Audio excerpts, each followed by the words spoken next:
My name is Alyssa Johnson. I'm 23 years old, and I've been working at my father's company. I'm also married to Nathan, who's 29, and we've been together for 2 years. We have a 1-year-old son, Leo.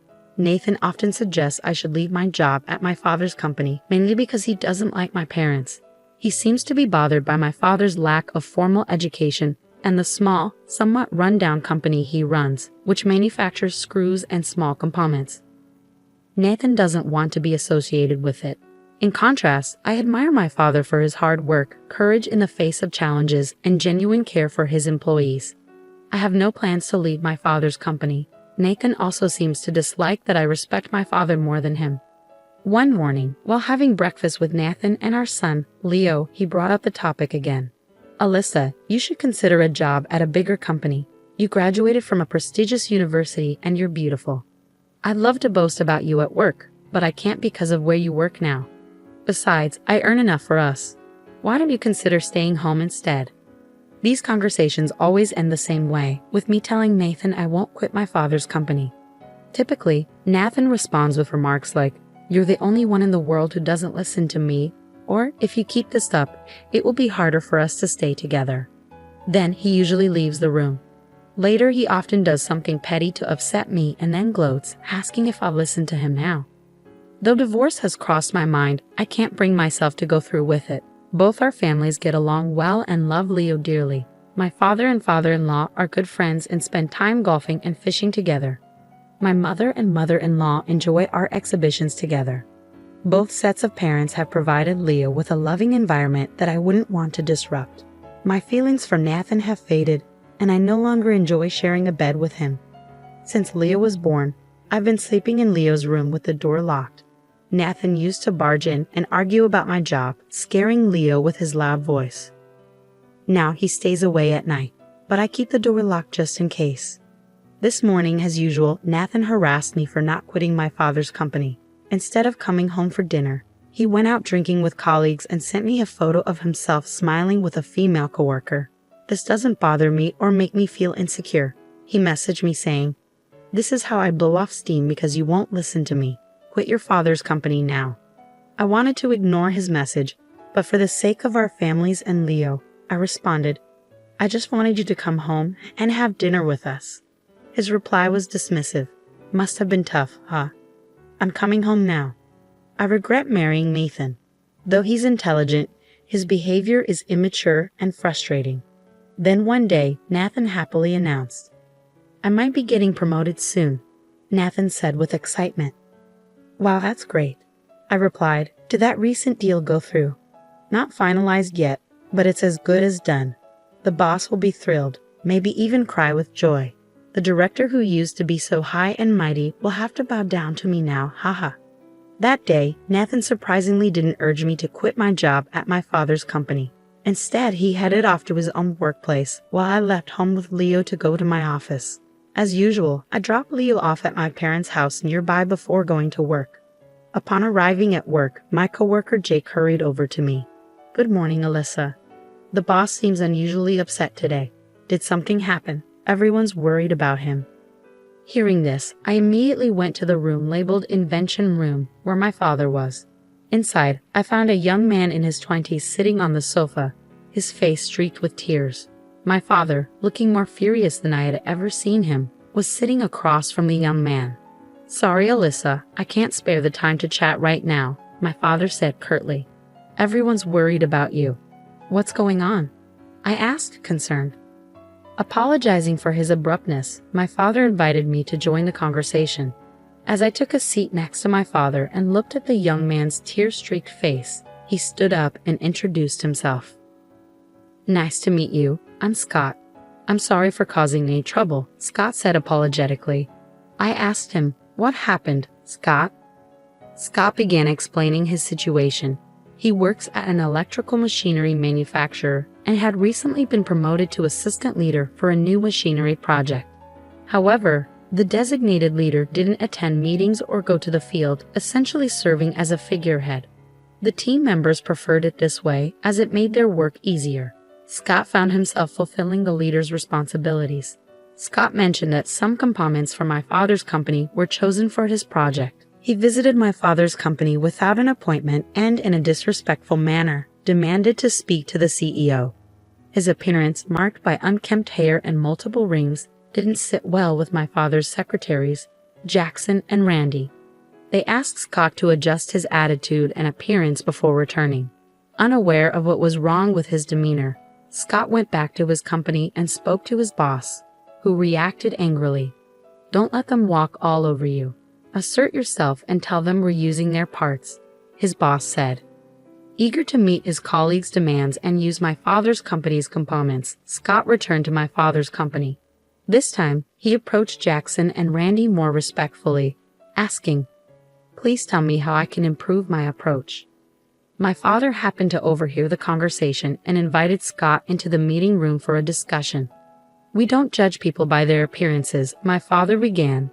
"I believe they were trying to teach you workplace etiquette," my father explained. Jackson and Randy nodded in agreement and began instructing Scott on professional conduct. "When you visit other companies, they often judge your entire organization based on your presentation. Which type of company do you think would be better received? One where people are well-dressed and courteous, or one that isn't?" they asked. Scott answered, "The former," and apologized, promising to start anew. After making an appointment, Scott returned with a more polished appearance. Back straight, hair neatly styled, and no accessories. As we spoke with him, we saw his sincerity and dedication to his work, not just in terms of components, but also his willingness to collaborate and share ideas. This led to successful cooperation between young members of Scott's company and my father's.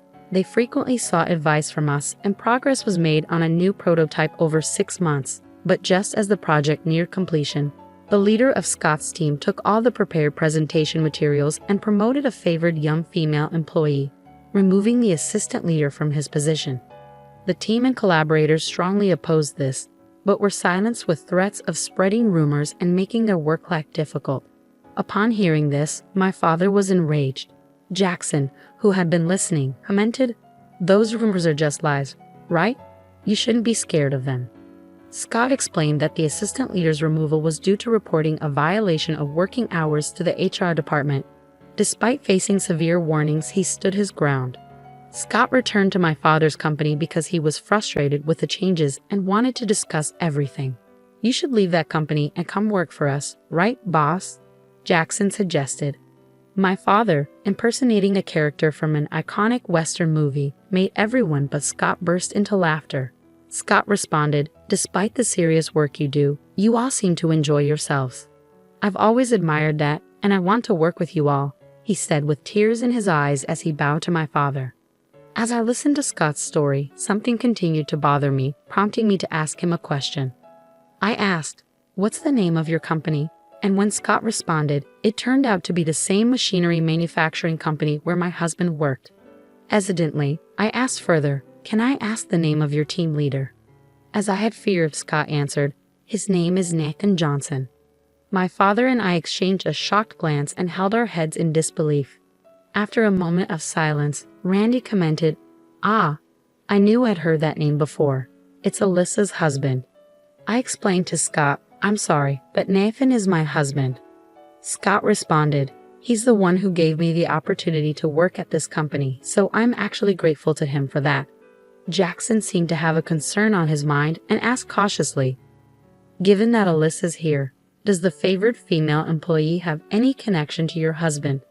Scott looked at me nervously, unsure of how to proceed. I reassured him, "Don't worry about it. I'm in a sham marriage with my husband. I don't have feelings for him anymore." This revelation took my father by surprise. After apologizing to my father for causing him distress, I opened up about all the difficulties I've been experiencing every day, explaining why I hadn't spoken up sooner. He listened and finally understood the situation. "No wonder my grandson Leo hasn't been very affectionate with me then," he said. He went on to say, "I've lived a life I'm proud of, so I don't care what anyone says about me. But it must be tough for Alyssa to keep hearing negative things about her parents. Don't worry though, I'll maintain my relationship with their parents since they're family and friends. If you ever want to come home, you're always welcome." His words lifted a weight off my shoulders. Jackson then asked Scott, "And what about the relationship between your husband and the favored female employee?" Scott replied, "There are no concrete facts, just rumors circulating. But several employees have witnessed the two of them coming out of meeting rooms or document rooms together. A few have even seen them going out for lunch." At this point, Randy made a phone call. "Hey, I have a situation I'd like you to investigate. Can you come to the office right now?" He asked the person on the other end of the line. Once he hung up, he said, "I'm going to have a friend from a private investigation agency look into this." Jackson then picked up the phone and started dialing, saying, "Hello. I need a lawyer who specializes in divorce cases involving infidelity. Can you come to the office right now?" "Thanks," Jackson said into the phone. As Jackson and Randy made progress with their calls, my dad chuckled and said, "Your ability to take swift action is one of your greatest strengths." Scott offered to keep a close watch on Nathan and the favored female employee for the time being. Everyone then returned to their respective work areas, and my father reassured the concerned employees by saying, "I'm sorry for causing you all worry. But it looks like we can find humor in a situation now. Thank you as always." The employees' smiles returned, and the usual lively atmosphere was restored in the workplace. My father approached me and asked, "May I discuss the recent events with your in-laws?" I responded, "I just want you to encourage them to continue visiting and showering Leo with affection as they always have." By early afternoon, the private detective and the lawyer arrived to discuss our future plans in the planning room. The meeting's contents were shared with everyone present, and it was decided that Jackson, who had returned to the company, would relay the meeting's details to me after work. When I went to pick up Leo from my parents' house, I explained the situation from my perspective, apologizing for not revealing my husband's true nature sooner. I felt guilty for trampling on my parents' beliefs that my marriage was happy. My mother, instead of being upset, seemed relieved. "Now we need to prepare a room for my daughter and grandson," she said, smiling. She remembered the disdainful look my husband had given my father's company when he first saw it and had suspected he wasn't a good man. "I wish you had told me sooner." The next day, Jackson received a call from Scott on his smartphone.